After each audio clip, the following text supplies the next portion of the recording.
new day Northwest with Amity and Tracy. Good morning and welcome to the show, my friends. Is anyone out there having a case of the Mondays? How about a little hot topics to brighten up your day? That is right. Our panel today includes some of our favorites. King 5 traffic anchor Shante Sumpter, former TV news anchor Travis Mayfield, and my executive producer Joseph Suttner. Good morning to you all. Good morning. Good morning. We are so delighted to have you, but a big welcome back to Shante. We heard you had some travel struggles getting home from the Christmas break. Girl, getting there was a struggle in itself. You know, it was just getting there. Getting back was pretty good. I went on an emotional roller coaster. Ooh. What happened? Well, you know, we had that big ice storm on the Friday, so what was that, the 22nd. So, of course, my flight was canceled. At that point, I was told I wouldn't be able to leave until Tuesday. I was defeated. I usually fight, but I was like, okay. So I woke up the next morning, though, that Saturday, and I was like, you know what? I'm leaving. One way or another, I'm not waiting until Tuesday. So I call United back. I do my own research on Google. Long story short, they say, okay, you can leave tonight at 11. I left. I was supposed to leave SeaTac at 11. We ended up leaving at 2. I went to New Jersey. A.M.? Yeah, 2 a.m. Oh my God. I was stranded in New Jersey for 17 hours. 17 hours, That's a little rough. No offense to our friends Carla, Marie, and Anthony, but no one wants to be stranded in New Jersey for 17 hours. And they offered to give me a place to stay, both of them, because they said they weren't far from the airport. So shout out to Anthony and Carla Marie. Oh, bless their hearts. 17 hours. I finally made it to South Carolina the day after Christmas, even though I was supposed to arrive at 5 p.m. It was a mess. And then when I got there, guess what? What? My bags weren't there. They came 2 days later. And what's really upsetting me, I know, is because Southwest was not who I was flying with, but because they were so bad that United is just sliding under the rug, and I do not like that. Oh my gosh. Well, I am glad that we could provide the space for you to get that out. Do you feel better, my dear? Yeah, I do. I do. I am glad. I love when we have our bright, shining sunflower here, Shante. But I will say, there are some people who have feelings about this next topic we're about to discuss.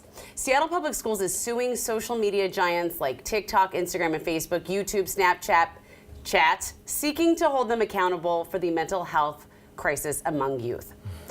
Okay. Travis, your kids go to Seattle Public Schools? They do, yeah. So do mine. Montlake Elementary. Okay, so do mine. All I have, my first thought on this was, please tell me that attorneys are doing this pro bono, because I don't think our district can afford. Right? Right. Right? I don't want to pay any extra taxes for this. I'd like as much resources in the classroom as humanly possible. But that said, our 9-year-old is already asking for a smartphone. Yes. And she had to get a tablet because of the online school thing. So that's already introduced in her life. And I am scared to death of social media creeping into her life because I know it's going to. So honestly, I kind of like that the school district is trying to do something, maybe to help our kids. I don't know, though. I don't know if it's going to work. I don't know. Okay, so for me, I have a little bit of a tainted view with it because I have a kid in the school and I wish they could afford to have, I don't know, a lot more therapy services for kids. But what do you outsiders think? Well, I don't have kids, but I think it's kind of difficult to shield your children from America. I mean, these are businesses living in capitalist America, trying to make money, doing their thing. That's kind of what our country is based off of. However, I will say, if they're suing to get more money to have more counselors in schools, I think that is an awesome idea. And I hope that they get the money for that, because I do think currently there aren't enough mental health services out there for everyone in our country. So. Okay, agreed. Tay? And I also don't have kids, but I feel like with social media, I'm leaning both ways. I understand these companies, they have a job, they have money to make. And as parents, you can't really expect the company to shield your kid. I think you have to start having those conversations about, you know, this isn't real. Most people only post highlights on social media. A lot of times people are, you know, posting things that aren't true just so that they can understand that it's not real. So more so like a balance between parents kind of stepping in more, being more aware of what's going on with your kids. But I do love that the schools want to be able to afford more counseling, because that is definitely important. Definitely important. Yeah, I mean, if that's what the money would be used for, I didn't really see. And also, to be fair, like some young people find social media helpful also. So Yes. it's not all bad. If you feel like you don't have a lot of people like you when you're growing up and you find them online, sometimes that is also That's helpful. a good point. My So- biggest That's a good problem, point. though, is that the companies themselves know that their technology is addictive. That is They the- have specifically engineered it, and when it gets to a young brain who's not fully developed, the addiction is like that. I mean, honestly, I think we should treat these companies more like we treat the cigarette companies. Yes. Like, wait until you're older to Yes. be able to use it and your brain is developed. I really do think they prey on younger kids, no matter what they say. They are 100% New doing customers, that. get them going, yeah. Yeah, and then these kids fall in love with these influencers. Speaking of which, people are going crazy. Do you all know who Logan Paul is? He's a boxer. He's Yes. 24. Yeah. He's Yes. huge on the Unfortunately. Instawebs. Anyway, he just developed this new energy drink called Prime Energy.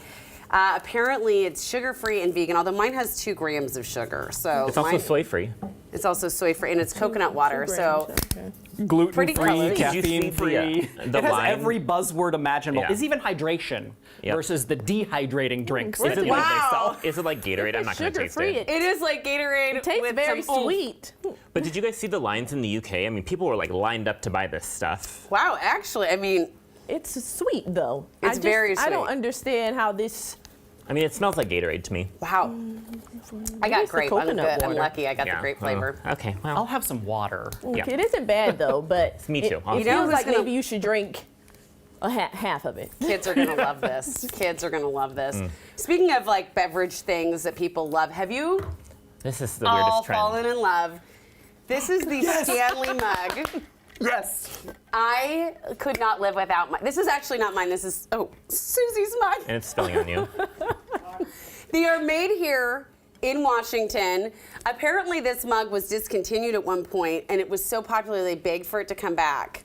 It's so popular on social media right now. Like so many TikToks on it and everything. I bought this for myself after Christmas. It wasn't even a gift. I was just like, I want one now. I love this. Yeah, I cheers. think I read. Did it say it keeps things cold or iced for 2 days? Is that correct? I can confirm this. So what I do when I have mine is I fill it up with iced coffee, like the whole thing, and I drink it all day.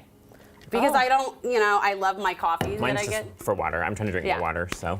I'm not going to buy one because they're way too expensive and I'm not cool enough. But here's what I like. You are I like cool that enough. I know that they're cool. So then I can when I see one, I'm like, oh, I really like your Stanley. Like we were at Snoqualmie Lodge the other day trying to get in and get a good table. And like the lady at the front desk had one. I was like, oh, I really like your Stanley. And she was like, oh, it's not actually a Stanley. It's actually a knockoff. And then she gave us a window table. And I was like, Nice. Well done, Trav. Good thinking. Good thinking. that really So helps. smart. I love it. Well, another topic that is going to maybe have you looking cool, because I didn't know about this movie, and I just saw this pop up, this horror movie. No. Okay, it's called Megan. It topped the box office. A sequel is already in the works. This was so disturbing to me. To promote the movie at some screenings, they had a bunch of dancers dress up like the doll and do the creepy dance in unison for all the people watching the movie to see before it started. And to me, I'm just like, that is great marketing. It's gonna go viral on TikTok, but I hate scary movies. This is so creepy to me. Look. Okay, so here's what it's about, y'all. It's about thank you. a young girl who loses her parents. Her aunt decides to take on her care, and her aunt happens to work for a tech company, I think in Seattle. And she basically has created this doll Creepy dolls. that is like, hi, I'll take care of you. They're And- bonded. for and then life. murders people. And then it it murders people. You know, it's a big no for me. I remember being a kid and I hated Chucky. Hated it. Hated it. And this, I don't do the killer doll movies.